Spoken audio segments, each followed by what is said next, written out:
성도들이 받은 부활의 축복이라는 제목을 가지고 말씀을 전하고자 합니다. 기독교 신앙의 근본은 부활이며 부활이 없다면 기독교는 그 자체로 힘을 잃을 것입니다.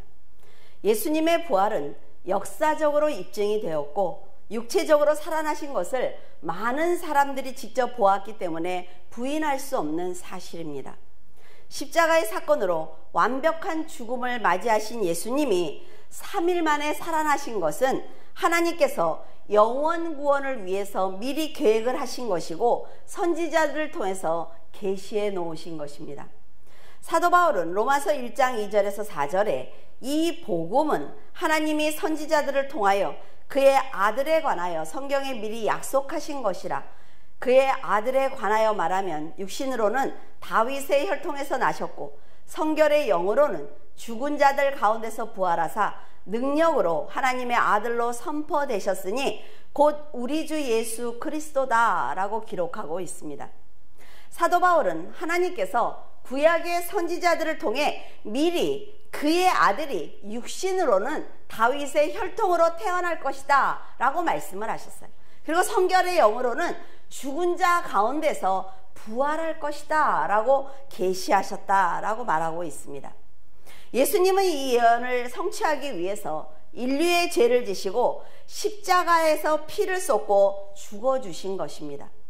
그리고 부활은 예수님이 참 인간으로 이 땅에 오셨음을 확인시켜주는 동시에 사망이 가둘 수 없는 신성을 가진 하나님이다 라는 것을 입증해 주었습니다. 이 모든 고난을 기꺼이 감당하신 예수님은 이 능력으로 하나님의 아들임을 인정받았어요. 그리고 그리스도로, 메시아로, 대제사장으로, 심판주로, 절대자이신 왕으로 지금도 역사하고 계신 것입니다. 예수님의 공생애와 죽음 그리고 부활까지 모든 과정을 지켜본 사람들과 우리들은 이 모든 사실이 거짓이다 라고 부인할 수 없다는 거죠. 인간의 죄를 대속하기 위해서 친히 화목제물이 되신 예수님은 자신의 죽음을 부활로 승화시켜서 사탄의 권세를 물리쳐 주셨으므로 성도들은 절대로 그 은혜를 잊어서는 안 될 것입니다. 누가는 사도행전에서 빌라도가 예수님을 죽이려 해도 죽일 만한 죄를 찾지 못했다라고 기록하고 있어요. 하지만 예수님은 그럼에도 불구하고 성경에 기록한 말씀을 다 응하게 하려고 십자가를 스스로 지신 것입니다. 그런 예수님을 무덤 가운데 가두었지만 하나님은 죽은 자들 가운데서 그를 살리셨고 이 사실을 많은 선지자들과 성도들이 믿음으로 고백하고 있습니다. 시편 16편 8절에서 10절에 내가 여호와를 항상 내 앞에 모심이여 그가 나의 오른쪽에 계심으로 내가 흔들리지 아니하리로다. 이러므로 나의 마음이 기쁘고 나의 영도 즐거워하며 내 육체도 안전히 살리니 이는 주께서 내 영혼을 수월에 버리지 아니하시며 주의 거룩한 자를 멸망시키지 않으실 것임이니라. 다윗은 훗날 자신이 부활하여 하나님을 섬길 것이다 라고 말하고 있습니다. 그는 믿음으로 사는 자들은 거룩한 자이며 하나님은 거룩한 자의 육체를 부활시키시고 영원히 함께 즐겁게 살 것이다 라고 말하고 있는 것입니다. 그 외에 많은 선지자들이 부활을 예언을 했고 믿음의 백성들의 소망이었던 부활은 예수님의 부활로 완성이 되었습니다. 예수님은 나는 부활이요 생명이니 나를 믿는 자는 죽어도 살겠고 무릇 살아서 나를 믿는 자는 영원히 죽지 않는다 라고 말씀을 하시면서 다윗이 예언했던 부활이 사실이라는 것을 입증해 주셨습니다. 만약 그리스도의 부활이 없다면 우리는 여전히 사탄의 종으로 살고 있을 것이며 죄 가운데 살면서 그것이 죄인지도 모를 것입니다. 그래서 아이들에게 깨끗하게 씻어라고 말할 필요 없어요. 엄마 아빠가 늘 집안을 깨끗이 해놓고 늘 깨끗이 씻는 것을 보면 아이들은 더러운 것에서 살 수 없습니다. 예수님도 마찬가지라는 거죠. 사망 가운데 그냥 계셨다면 우리가 부활이 무엇인지 몰라요. 그리고 사망이 무엇인지 모릅니다. 그런데 예수님이 부활해 주었기 때문에 우리는 부활이 무엇인지 사망이 무엇인지 안다 말이죠. 그래서 사도 바울은 고린도전서 15장에서 만일 죽은 자의 부활이 없으면 그리스도도 다시 살아나지 못했을 것이다 라고 말하고 있습니다. 그리스도께서 만일 부활하지 못했다면 성도들이 지금 전하고 있는 복음도 다 거짓말입니다. 이거 성도들이 가진 믿음도 모두 다 거짓말이라 말이죠. 이것은 아주 중요한 말씀인데, 만약 우리가 부활의 신앙이 거짓이라면 우리들은 하나님의 심판을 받아야 되는 아주 불쌍한 자들인 것입니다. 하지만 그리스도께서 죽은 자 가운데서 다시 살아나셨고 잠자는 자들의 첫 열매가 되어주셨습니다. 잠자는 자다라는 것은 믿음으로 살다가 세상을 떠난 성도들을 말하는 거예요. 아담으로 말미암아 모든 사람들에게 사망이 왕노릇했지만 이제 그리스도께서 부활하심으로 사망은 심판을 받게 되었습니다. 예수 그리스도께서 다시 오시는 날 잠자던 성도들과 지금 그리스도를 믿고 있는 성도들은 영원한 생명을 얻게 될 것입니다. 그래서 사도 바울은 고린도전서 15장 26절에 예수님께서 재림하실 때 맨 나중에 멸망받는 원수는 사망이다 라고 말하고 있습니다. 예수 그리스도의 재림이 있은 후에 그 누구도 죽지 않기 때문에 그래요. 부활이 없는 기독교는 이단과 별반 다를 것이 없습니다. 부활이 없다면 십자가의 사건은 예수님이 자기 죄 때문에 죽은 형벌받게 되지 않는다 말이죠.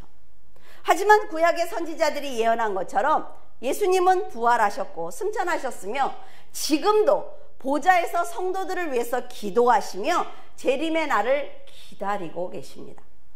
요한계시록 18장에 보면 바벨론의 멸망이 기록되어 있어요.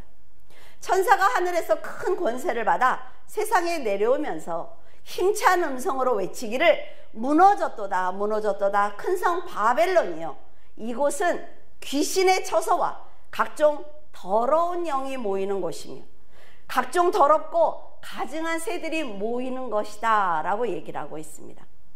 여러분 세상을 보세요. 여러분 세상이 얼마나 더럽습니까?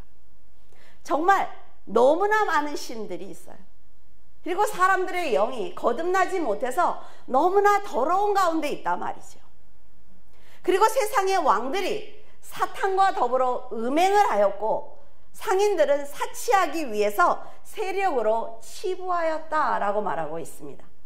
이때 하늘에서 음성이 나서 이르되 내 백성들아 거기서 나와 그 죄에 참여하지 말고 그가 받을 재앙을 받지 마라 라고 말하고 있어요. 이 더러운 가운데 너희들은 어두운 가운데 등불을 들고 있고 더러운 가운데 너희들은 깨끗이 씻김을 받은 자들이기 때문에 마지막 날 이 세상이 받는 심판을 너희들이 받을 필요가 없다는 것입니다.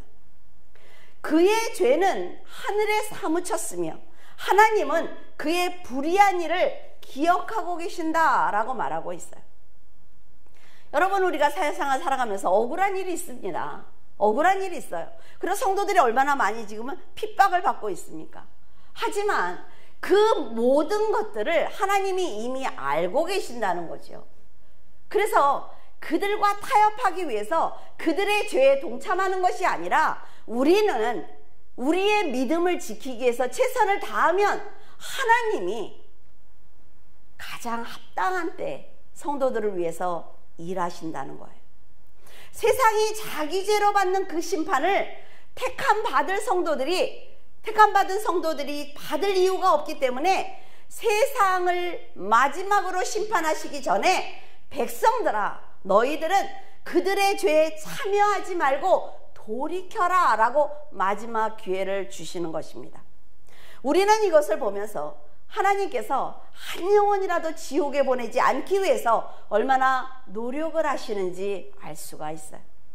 예수님은 한 영혼을 살리기 위해서 보좌를 유보하시고 이 세상에 오셨고 아담이 지은 원죄를 자신의 피로 대속하셨습니다. 이렇게 사망을 이기고 부활하신 그 노력을 지금 우리들이 모두 다 알고 있는데, 알고 있으면서 돌이키지 않는다면 다시는 기회가 없을 것입니다. 사탄의 추종자들은 세상에서 영화롭게 살기 위해서 연약한 자들의 것을 빼앗았습니다.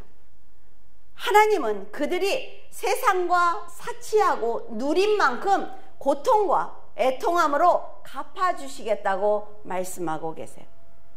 하루에 모든 재앙이 내리는데 사망과 애통함과 흉년이었습니다. 자신이 이룬 모든 것이 불에 타는 것을 보면서 음행하고 사치했던 세상의 왕들과 사람들은 가슴을 치면서 통곡했어요. 하나님의 심판을 감히 막을 수 없습니다. 여러분, 땅이 흔들리는 지진을 여러분이 막을 수 있어요? 없어요. 그냥 멀리 서서 무서워하는 것입니다. 견고한 성 바벨론이요, 한 시간에 내 심판이 이르렀다 하면서 그들은 통곡하는 것입니다.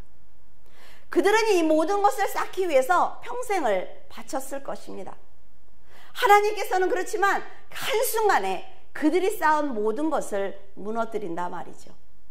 그들이 평생 사치하기 위해서 팔았던 물건은 금과 은, 보석과 진주처럼 값나가는 물건이었는데, 놀랍게도 그 가운데 사람들의 영혼과 종들이 있었습니다.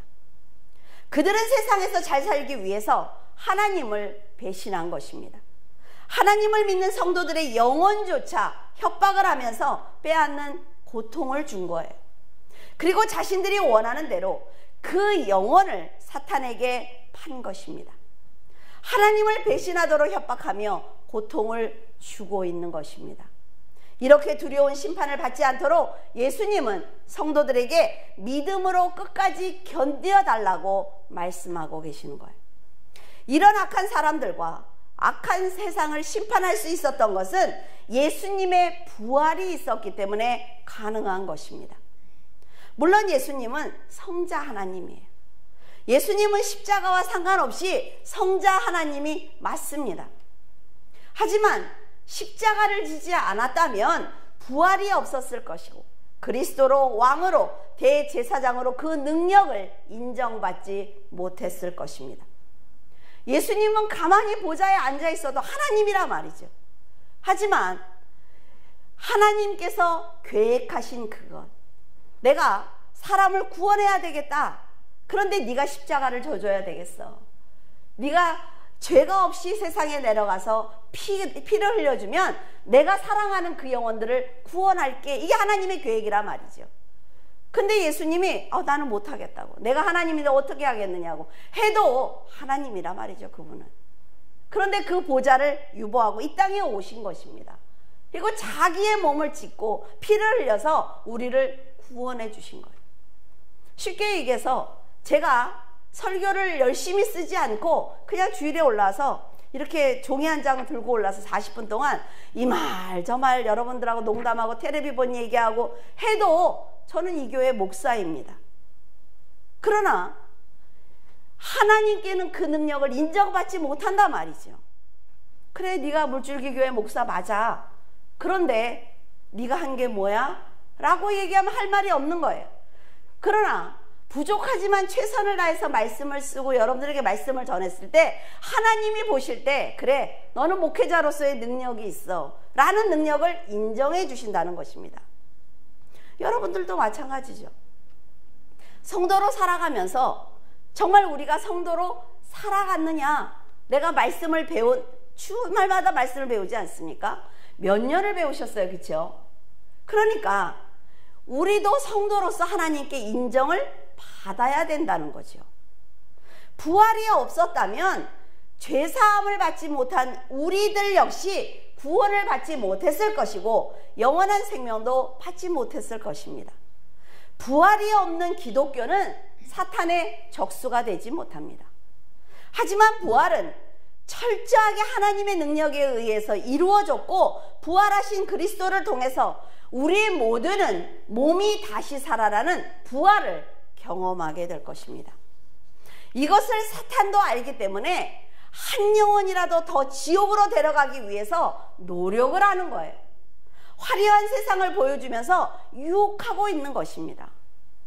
성경을 통해서 창세기부터 요한계시록까지 모두 알고 있는 성도들이 날마다 사탄이 유혹할 때마다 넘어진다면 하나님의 책망과 심판을 받게 될 것입니다.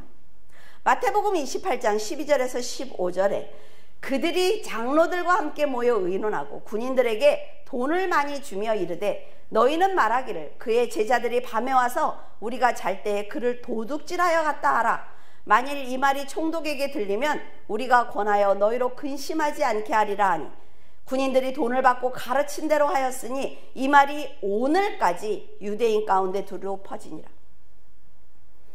예수님의 무덤을 지키던 경비원들은 부활을 직접 본 여인들에게 예수님의 부활의 소식을 들었어요. 그런데 만약 시신을 잃어버렸다면 경비병들은 자신들의 목숨으로 대신 채워야 됩니다. 그러니까 얼마나 두려웠겠어요. 그래서 장로들에게 이 사실을 알렸습니다. 정말 예수님을 죽이고 싶어 했던 그 장로들에게 알리는 거예요. 예수가 부활했다고. 그러니까 장로들은 경비병들에게 돈을 많이 주면서 거짓말을 시킵니다. 밤에 제자들이 와서 시신을 훔쳐갔다고 해. 만약 이것이 총독의 귀에 들어가면 우리가 막아줄게 라고 얘기를 한 것입니다. 여러분, 이것을 보면요, 정말 자기의 생각을 바꾸지 않는 인간들의 악한 모습을 볼 수 있단 말이죠. 예수님을 메시아로 인정하기 싫은 장로들은 예수님이 부활하셨다는 소식을 듣고도 부활을 거짓으로 만들기 위해서 경비병들을 돈으로 매수하고 있습니다. 장로들에게 전해진 부활의 소식은 그들에게 또 한 번 돌이킬 수 있는 기회라 말이죠. 자, 내가 잘못해서 죽였어요.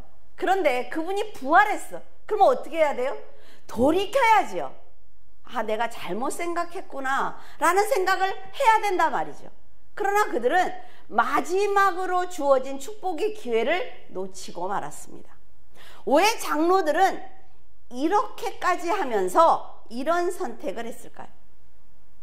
아마도 한 번 잘못 배운 거짓 복음이 이들을 돌이키지 못하도록 만들었을 것입니다. 하지만 부활하신 모습을 본 사람들이 많이 있었어요. 막달라 마리아와 여인들, 그리고 베드로와 엠마오로 가는 두 제자들, 도마와 11명의 사도들, 500명이 넘는 사람들과 다메섹 도상에서 부활하신 예수님을 만난 바울까지 부활의 증인들은 얼마든지 있기 때문에 거짓으로 이 사실을 막을 수가 없는 것입니다. 18절에 부활이 없다 하는 사두개인들이 예수께 와서 물어 이르되, 그 당시에는 바리새파와 사두개파 그리고 열심당과 에세네파가 있었습니다. 그들은 강력한 정치적인 메시아의 출현과 그 메시아로 인해 이루어질 영광스러운 이스라엘의 지상 왕국을 고대하고 있었던 사람들이에요. 그래서 자신들이 지향하는 것과 다른 진리를 선포하는 예수님을 반대하면서 끝까지 핍박한 것입니다. 그러나 예수님은 이렇게 반대하는 세력들의 핍박을 통해서 아이러니하게도 구원을 성취할 수가 있었어요. 만약에 이들이 예수님의 말씀이 맞습니다, 예수님의 말씀이 맞습니다 이러면 십자가에 안 박을 거 아니에요. 그러나 이들이 핍박을 하면서 예수님은 자기의 계획대로 성취할 수가 있었어요. 이들은 자신들이 만든 조직에 충성을 했지만 예수님을 핍박하는 데 있어서 함께 힘을 합했기 때문에 이들의 종교 세력은 가히 절대적이었습니다. 간략하게 사두개파와 바리새파를 소개하고자 합니다. 사두개파는 다윗과 솔로몬 시대의 대제사장이었던 사독의 이름에서 유래된 명칭입니다. 성전 관리의 책임이 사독 가문에게 주어진 사실을 감안해서 주전 116년에 하스모니아 왕조 때 일부 제사장들이 자기들은 사독의 후예다 라는 것을 자처하면서 만든 당파입니다. 사두개파는 모세 오경만 인정을 해요. 그리고 부활이나 내세, 천사나 사탄 등 영생과 영계를 부인하고 있었습니다. 이들은 제사장 그룹을 독점하면서 사내들인 공회에 다수 의석을 차지했어요. 그래서 기득권층을 형성하고 있었습니다. 바리새파와 함께 사내들인 양대 세력을 이루었고 윤리성 결여로 백성들의 반발을 사고 있었습니다. 이들은 부활을 믿지 않았어요. 그래서 이 세상에서만 잘 살면 된다라고 생각하는 사람들입니다. 그래서 이들은 도덕적으로 굉장히 부패해 있었습니다. 그리고 바리새파는 분리된 자, 구별된 자라는 뜻으로 유래된 명칭입니다. BC 4세기경에 개혁주의 신앙 집단인 하시딤의 마카비 혁명 기간 동안에 수리아 헬라화 정책에 그들이 대항하면서 그 조직을 만들었어요. 이들은 모세의 율법과 장로의 유전을 굉장히 중시했으며 사두개파와는 달리 부활을 믿고 있었습니다. 전통을 중시하고 율법주의를 고수하여 당시 종파 중에 가장 큰 세력을 형성한 사람들이 바리새파예요. 하지만 지나친 형식주의에 또 빠져 있었어요.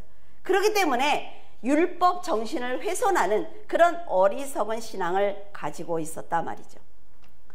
두 조직에 대해서 간단하게 설명을 드렸는데 지금 예수님은 이렇게 막강한 세력을 가진 사람들을 상대하면서 복음을 전하고 있는 것입니다. 고린도전서 15장 12절에 그리스도께서 죽은 자 가운데서 다시 살아나셨다 전파되었거늘 너희 중에 어떤 사람들은 어찌하여 죽은 자 가운데 부활이 없다 하느냐. 사두개파는 말씀드린 것처럼 부활을 믿지 않았습니다. 부활을 믿지 않았기 때문에 예수님의 대속도 믿지 않았어요. 영원한 생명이나 천국은 더더욱 믿지 않았습니다. 그렇기 때문에 예수님이 두렵지 않은 거죠. 왜냐하면 내세에 대한 소망이 없기 때문에 하나도 죄를 짓는 게 두렵지 않은 거예요. 그래서 부활을 선포하시는 예수님이 아주 못마땅했단 말이죠. 그들은 물질만 유일한 실체다라고 믿고 있는 사람들입니다. 그래서 만약 부활이 있다면 그것은 지금 내가 살아가는 생전의 동일한 조건의 연장선상이다라고 생각을 하는 겁니다. 만약 부활이 있다면. 그러니까 내가 이 세상에서 지금 잘 살면 죽어서도 잘 살 거야. 내가 지금 가난하면 죽어서도 가난할 거야. 이런 생각을 가지고 있어요. 그래서 죽음과 더불어 영혼과 육체가 다 소멸되는 거야 라고 얘기하는 사람들입니다. 이런 사상을 가진 사두개인들이 지금 예수님께 온 것입니다. 그들은 예수님이 전하는 부활 교리에 모순된 점을 공격을 하면서 망신을 주려고 작정하고 왔어요. 그들이 한 질문은 수원제에 관한 것입니다. 수원제 아시죠? 모세가 우리에게 가르쳐 주기를 큰 아들이 자식이 없이 아내를 두고 죽으면 그 동생이 그 아내를 취해서 형의 이름으로 장자로 드리잖아요. 그렇죠? 그런데 칠형제가 있었는데 마지가 아내를 취하였다가 상속자가 없이 죽고 둘째, 셋째 또 마지막까지 다 상속자가 없이 죽었습니다. 그리고 마지막에 여자가 죽었다면 부활했을 때 누구의 아내입니까? 라고 물었어요. 이들은 부활 후의 삶이 이 세상의 삶과 정확히 대응이 된다면 부활한 그 여인이 누군가의 아내가 되어야 된다 말이죠. 그러면 이 사실로 보아서 부활의 개념은 불합리하다는 것입니다. 생각을 해봐. 재혼해서 그러면 누구의 아내야? 그러니까 부활이 없지. 영생은 없어 라는 얘기죠 지금. 만약 모세가 부활을 믿었다면 수원법을 제정하지 않았을 것이다. 그런데 부활이 없기 때문에 모세가 이 법을 주었다는 것입니다. 사두개인이 던진 이 문제는 어때요? 여러분들에게 누가 와서 툭 이 말을 했어요. 그러면 굉장히 대답하기 어려운 얘기입니다. 우리 역시 부활 후의 삶을 알지 못하는 상태에서 이런 질문을 받았다면 어떤 대답도 해줄 수가 없어요. 자, 여러분은 어떻게 대답하시겠습니까? 그런데 예수님은 하나님 나라에서 오신 분이라 말이죠.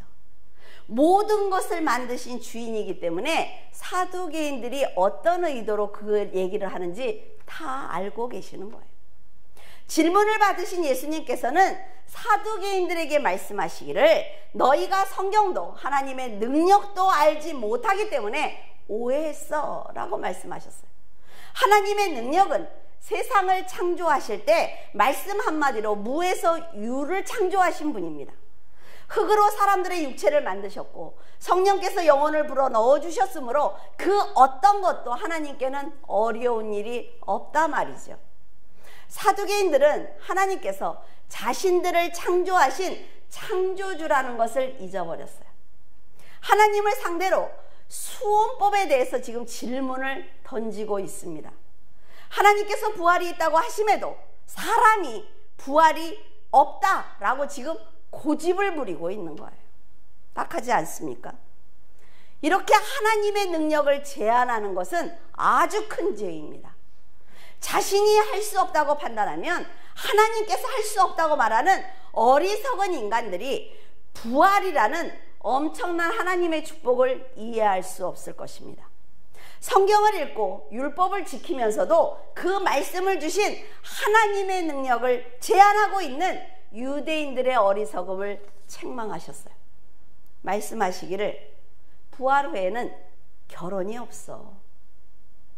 왜냐하면 왜일까요? 결혼이 없어. 왜? 천사 같기 때문에 이렇게 말씀하셨어요. 근데 왜일까요? 결혼이 없다는 건 뭐예요? 천국은 번성할 필요가 없다는 것입니다. 그래서 출산할 이유가 없는 거예요. 결혼은 남녀가 만나서 사랑해서 만났지만 왜 사랑할까요? 그것은 출산을 위한 과정입니다. 이렇게 들으면 너무 동물 같지요?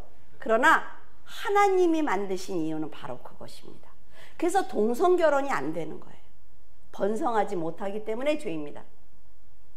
부활하는 몸은 인간의 욕구와 본성이 사라지고 하나님의 영광 안에서 다른 행복을 누리며 살아가는 존재가 된다라는 비밀을 지금 말씀하고 계시는 것입니다. 천국에 들어갔을 때 인간관계에 관한 기억을 다 가지고 있는지 아니면 다 잊어버리는지 그것은 확실하게 알 수는 없습니다. 하지만 인간관계에서 맺은 모든 나쁜 기억을 만약에 가지고 있다면 분명 사두개인들이 생각하는 그것처럼 불행할 거예요. 그 기억이 어디까지인지 성경에 기록되어 있지 않아서 솔직히 알 수는 없지만 천사처럼 된다라는 말씀처럼 하나님과 함께 거룩한 영광을 누리며 또 새로운 삶을 살 것입니다.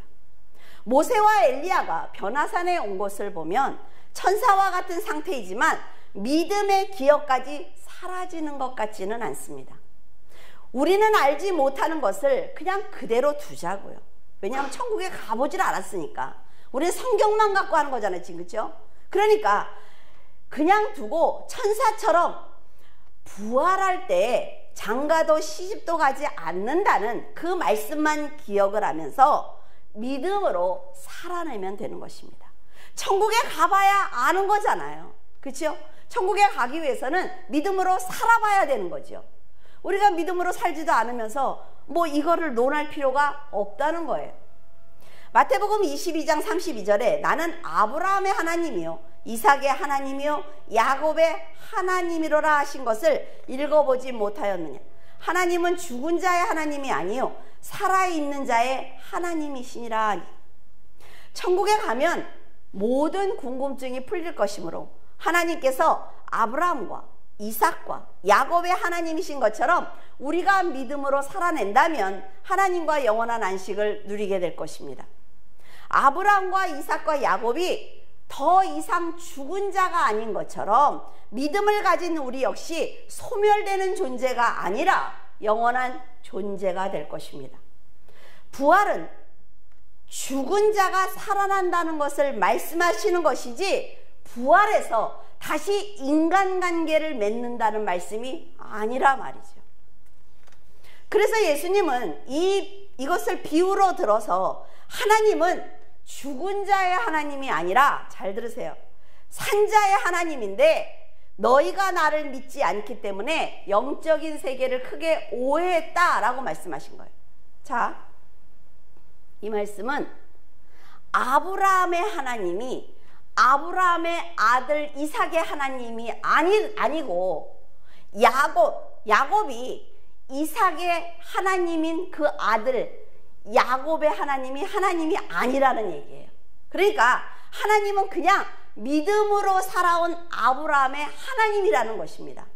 그리고 하나님을 믿고 순종했던 이삭의 하나님이고 평생을 하나님의 계획대로 살아왔던 그냥 야곱의 하나님이라는 거예요. 각 개인, 그러니까 믿음으로 살아온 그 사람의 하나님이라는 것입니다. 우리 아버지가 너무 믿음 생활을 잘했어. 그래서 나는 그 아버지의 아들이니까 하나님도 내 하나님이야. 맞아요? 틀려요. 우리 아버지가 죄인이야. 그러니까 그 죄가 나에게까지 올 거야. 그러니까 나도 하나님을 만날 수 없는 죄인이야. 맞아요? 틀려요. 모두가 각 개인의 하나님인 것입니다. 여러분의 아버지가 믿음이 좋기 때문에 하나님의 자녀가 된 것이 아니라 여러분의 믿음으로 여러분이 하나님의 자녀가 된 거라 말이죠. 부활했을 때는 천사와 같다는 말씀처럼 하나님과 나, 하나님과 너, 하나님과 우리 모두가 천국에서 영원한 생명을 가지고 살아가는 것입니다. 부활하는 성도들은 변화된 몸과 영원히 함께 사는 것이므로 하나님께서 만드신 아름다운 천국에서 많은 것을 누리며 영원히 살 것입니다. 예수님께서 성경을 가지고 사두개인들의 질문에 반박하시자 이 말씀을 듣고 있는 바리새파들은 부활을 믿고 있기 때문에 아주 기분이 좋았어요. 선생님의 말씀이 옳습니다. 지금 이 당시에 바리새파와 사두개파가 부활을 가지고 대립하고 있었습니다. 그러니까 예수님이 자기들 편을 들어주니까 좋은 거예요. 근데 여러분들 생각은 어떻습니까? 저는 이걸 보면서 정말 화가 나더라고요. 왜냐하면 예수님의 다른 얘기를 믿지 않잖아요. 그렇죠? 자기가 듣기에 좋은 말, 나하고 생각이 같네, 이런 말만 받아들인단 말이죠. 그러니까 구원받지 못하는 거예요. 예수님이 하시는 모든 말을 받아들여야 되는데 내가 들었을 때 싫은 말, 내가 하기 싫은 거라는 거는 하지 않는다는 거죠. 바리새파를 보면.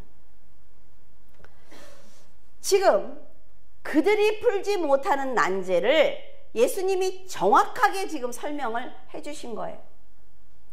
예수님이 하나님의 나라에 대해서 알지 못했다면 이런 대답을 할 수가 없습니다. 우리는 육신을 벗는 죽음을 통과해야 되지만 부활이 있다는 것을 알기 때문에 지금 믿음의 삶이 힘겹지만은 않습니다. 분명 천국은 존재합니다. 그리고 그 소망이 지금 우리를 살게 하고 있어요. 이 세상과 천국의 주인이신 하나님께서 계시기 때문에 어떤 고난과 유혹을 만나도 우리가 살아낼 수가 있는 것입니다. 여러분은 그리스도를 통해서 부활을 믿고 있으므로 아름다운 천국을 소망하시기를 바랍니다. 분명히 천국은 있습니다. 그리고 하나님께서는 존재하고 계십니다. 그 하나님을 우리는 믿음을 가져야만 만날 수가 있습니다. 그리고 내가 믿음으로 살아내야만 그 하나님을 만날 수가 있어요. 그러면 몇 명이나 구원받을 수 있을까요? 난 노아의 방주가 8명이 탄 것이 그것도 기적이다라는 생각이 듭니다. 지금 세상을 보면 얼마나 두렵습니까? 여러분, 부활하신 예수 그리스도를 믿고 있어요. 그리고 예수님께서 부활하신 건 사실입니다. 그 사실을 믿고 있는 우리들이 더 믿음을 갖기 위해서 살아봐야 된다 말이죠. 언제나 여러분들이 천국의 소망을 갖고 믿음을 지켜주기를 예수 그리스도의 이름으로 축원을 드립니다. 기도하겠습니다. 하나님 아버지, 하나님께서 저희들의 아버지라는 것이 얼마나 감사한지 모릅니다. 세상의 고난을 만났을 때 만약 이 세상이 끝이라면 얼마나 감당하기 힘들겠습니까? 하지만 하나님께서 계시는 천국이 있기에 세상의 고난도 삶의 무게도 모두 기쁨으로 감당할 수 있습니다. 하나님이 세상은 소돔과 고모라처럼 더럽고 추하며 악하고 어두운 가운데 있습니다. 세상에 힘을 가진 자들은 그것이 영원할 것처럼 세상만 바라보고 살아가고 있으며, 가난한 자들은 그 힘을 조금이라도 갖기 위해서 오직 세상을 바라보며 타협하고 더 악한 생각으로 자신의 인생을 채우는 가운데 있습니다. 이런 세상 한가운데서 선을 지키기 위해서 노력하는 성도들을 기억해 주시옵소서. 그 믿음으로 모두 천국의 문을 열고 들어갈 수 있도록 도와주시옵소서. 말씀이 우리들의 악한 본성을 이기게 하시고 사랑이 세상을 밝힐 수 있도록 도와주시옵소서. 저희들은 부활을 믿고 있는 거룩한 성도입니다. 이 믿음을 지킬 수 있도록 아버지께서 보호의 울타리가 되어주시고 아버지의 얼굴을 보는 날까지 선함을 잃지 않으며 오직 믿음으로 살아갈 수 있도록 도와주시옵소서. 언제나 우리들의 보호자가 되시는 예수 그리스도 이름으로 기도드립니다. 아멘.